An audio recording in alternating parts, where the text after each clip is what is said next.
All right. Welcome back to the GSMC Wrestling Laureate podcast brought to you by the GSMC Sports Network. I'm your host, Eric Rodriguez, here every Monday through Friday, 8 p.m. Pacific Time, 11 p.m. Eastern Time. We're going to talk about everything in terms of professional wrestling, all the action inside and outside of the ring, backstage drama, and talk about superstar, injury updates, inactive statuses, contract negotiations between promotions, and, talk about it for everything from WWE to AEW to TNA, Ring of Honor, New Japan Professional Wrestling, sometimes the NWA. If it makes major news wrestling headlines, we talk about it here on the show. So yeah. So just kind of reflect on what we talked about real quick. We had our WWE Monday Night Raw review, and then we had our WWE NXT preview. Should be pretty awesome. I honestly can't wait to dive on into it. But before we do that, obviously we're gonna finish the show. Next up, we have Charlotte Flair, her return and WWE's overall plan for her return. But it's not like I hate it. It's not like I hate it. But it's not like I completely love it. To be honest, I'm a little skeptical about it, but it could work. It could work.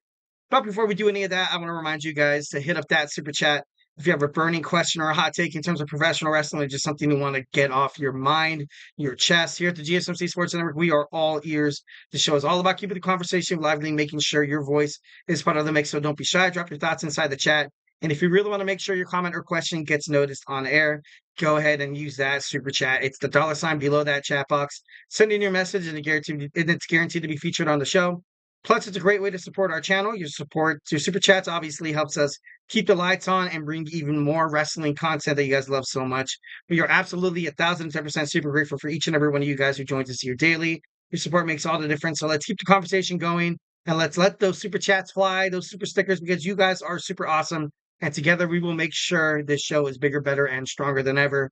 Once again, at the super chat thing, if it's not your thing, you can always hit up the tips and donations link at the gsmcpodcast.net. Shoot me your comments, questions, and concerns. Tell me what you like, tell me what you don't like. Superman punch that like and subscribe button to the show. Follow the show, follow the network here at the GSMC Sports Network. We do love a lot of peace, love, and positivity 1,010% of the time. But of course, if you have, some criticisms, feedback overall is a gift. This show is all about keeping the conversation going, keeping the party, keeping, me true as a wrestling fan. Because at the end of the day, I am a wrestling fan. So I love talking to other wrestling fans. So, don't be shy, drop in those chats. There's no right or wrong answers. Yeah. All right. So we talked about some good old fashioned Charlotte Flair news, and I think it's going to be big. I know a lot of the time, in terms of WWE returns, you know, so far I feel like they've been doing well. I feel like they've been doing well. They kind of whiffed on the Giovanni Vinci thing. That was kind of stupid. But overall, I feel like when Charlotte Flair comes back, it's going to be huge. It's going to be super huge. Obviously, a former WWE Women's Champion, Raw Women's Champion, SmackDown Women's Champion, Women's World. She's done it all. She's done it all. And, it's kind of crazy. She's been sidelined for such a long time, and it's crazy. On a December 8th, 2023 episode of SmackDown, she sustained a serious injury during a singles match against Damage Control's Asuka, which is crazy because she ended up getting injured as well. And she tore her ACL, her MCL, and her meniscus. Not an easy way to kind of come back. She's been kind of posting on social media, teasing a return, and she looks great.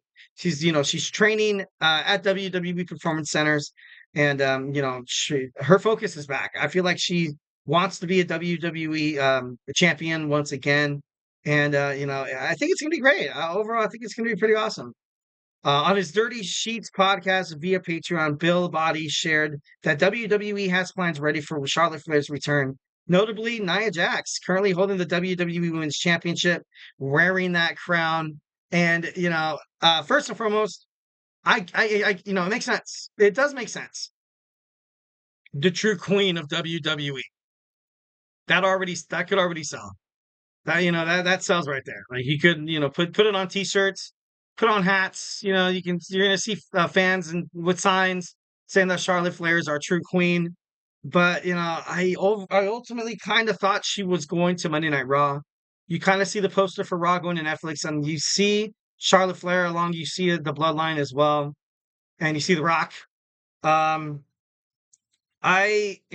Maybe she finds a way to win the championship. Maybe Tiffany Stratton cashes in. beats her, and then Charlotte Flair packs up her things and goes to Monday Night Raw. Um, but Tiffany Stratton, I feel like it's not really in the same conversation like Charlotte Flair. Tiffany Stratton is a huge Charlotte Flair fan, and she wanted to walk in her like step, and it would be a dream match for her. I just don't think she's ready. I see her inside the ring, and it's not like she misses cues. It's not like she's sloppy in terms of putting on a good wrestling match or performing the moves safely for other superstars. It's just I kind of wanted to see Charlotte Flair like kind of come back and whenever she comes back, she's going to be obviously be the head honcho. That's no doubt about it. I feel like she does kind of fit more on SmackDown. Maybe that's a huge reason why WWE SmackDown hasn't pulled the trigger on having Jade Cargill and Bianca Belair split up, from being WWE Women's Tag Team Champions, because Charlotte Flair will eventually come back. She's kind of set to come back. I think it seems kind of fitting for her to come back before Survivor Series, or maybe no, I feel like I feel like she should come back at Survivor Series. She kind of comes back at Bad Blood and, she confronts Nia Jax face to face. But all in all, I get why they'd want to book that storyline. Queen versus Queen, who's the true queen of WWE. But I don't know, it's kind of crazy. It's kind of crazy. And it's also been reported that WWE has already penciled in a WrestleMania 41 plans for Flair that would involve her a match in the current Miss Money in the Bank, Tiffany Stratton. Given Tiffany Stratton's admiration for Charlotte Flair, her rise in WWE, this is a potential match for dream clash for her fans and everything that goes kind of in between it. Um, as they've taken on Tiffany Stratton at WrestleMania, it's possible. I don't really see that booking really go through because I feel like I don't think Tiffany Stratton's going to have a failed Money in the Bank cash in. I really doubt it. Or maybe she uses it for a match at WrestleMania. That could also happen as well. But that means we have to wait for the end of the Royal Rumble where so ultimately, whoever wins the Royal Rumble gets to pick first. And Tiffany Stratton is on SmackDown, and I don't really see her going to WWE Monday Night Raw.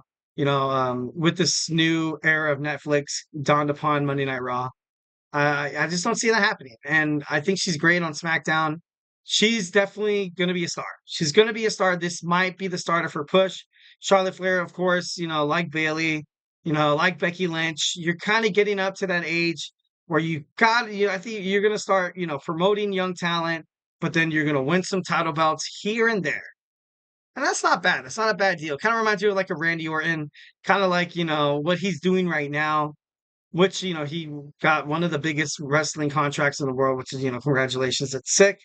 It's set to make history. But Charlotte Flair as well.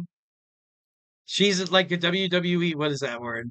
Illuminati? No, alumni. Alumni. Her father believes in her, a crap ton.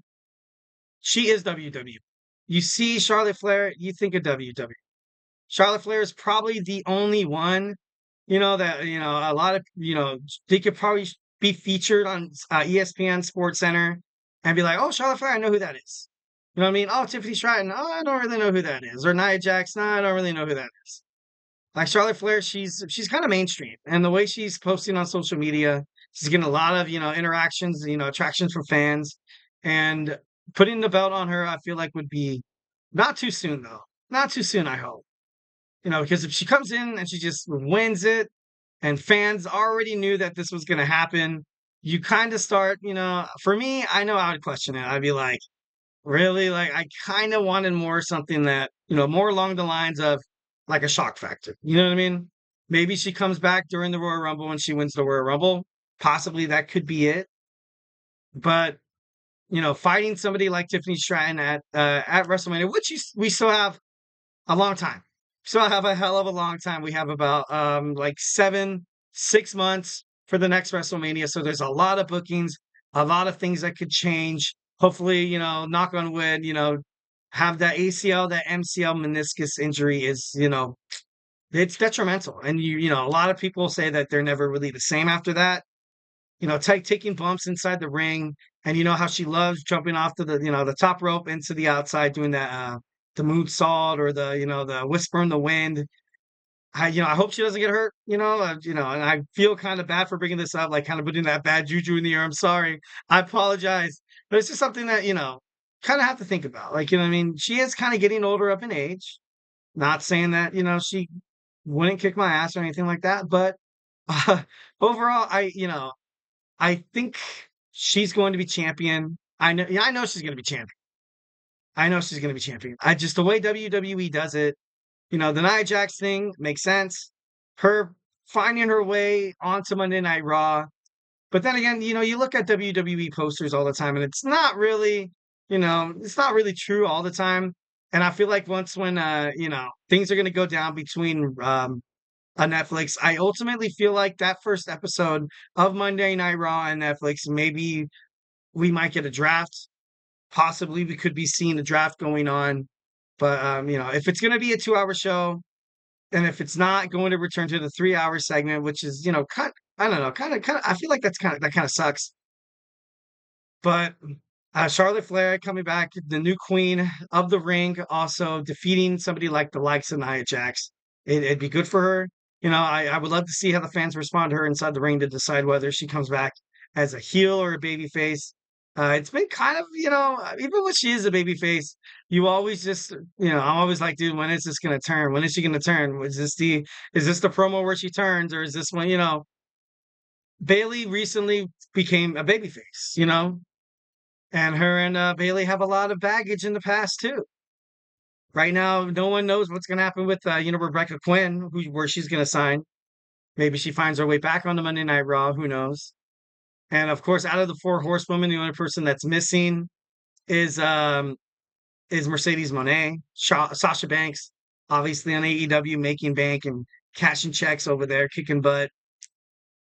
Kind of, sort of. That match at AEW All Out was, it was a little bad. It was a little bit. Not gonna steer away from controversy. I'm gonna give you guys the truth, cold hard truth. It's Eric Rodriguez, your professional wrestling honesty broker.